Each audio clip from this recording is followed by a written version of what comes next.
Hi, one practical step to overcoming the addiction of pornography and masturbation is turning your back against pictures and videos that contain nudity. That's naked men and naked women. I'll explain. I remember one experience in the past where I fixed my gaze on a particular pornographic video, and the old man was so invested in this video, attention, body and soul were invested in that video, so much so that the images from that video were stored in my subconscious without me even knowing. It was there for days, it was there for weeks, it was there for months. And during that season of my life, anytime the enemy wanted to lure me into defiling myself, that was the image he would present to me. He would flash it, elaborate it, and try to force it down my throat. But then I cried out to God and took it to him in prayer. I told him that, dear Lord, see, look at my heart. There is a particular picture that has been laminated and is sitting rent-free on the walls of my heart, on the tables of my heart. I more or less saw my heart like a room, and this particular video was hanging on the wall of my heart like a portrait. Dear Lord, can you please take it down and throw it away? I'm not interested anymore.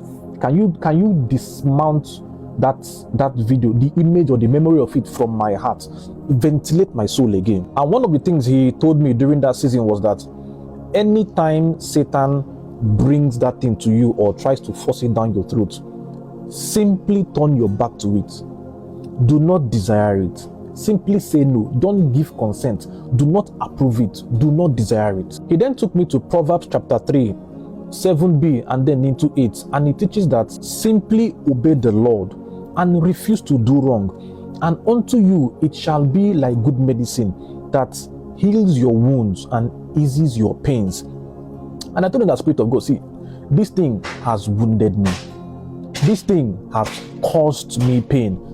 I hold on to this, your word. I believe it. I will obey you, as simple as it is. Another thing he told me was that I should flood my mind with contrary information. And this is something he exposed me from Apostle Michael Oroko. I had to intentionally flood my heart with contrary information, contrary things, which in this sense was Bible study, worship, extended prayers on YouTube. So in essence, what he was teaching me was that the same way you invested time casting your gaze on something that had the possibility to pollute, your consciousness, that same way intentionally cast your gaze on things that can ventilate your soul. The way you use your hand to hang the image of filth on the walls of your heart, use your hand and take it off and hang what you now want. If it's ventilation you're asking for, this is how it's done. Now, I'm careful to not mention to go back to activities such as your vocation, your hobbies. Your hobbies and your vocations are fantastic. However, I have seen firsthand that in an attempt to run away from these lustful thoughts, and you choose the option or the route of your hobby or your vocation, where you are in that your hobby or your vocation, Satan will come back with that same image, and this time around he will amplify it. He will increase the intensity. On top your hobby, you will defile yourself.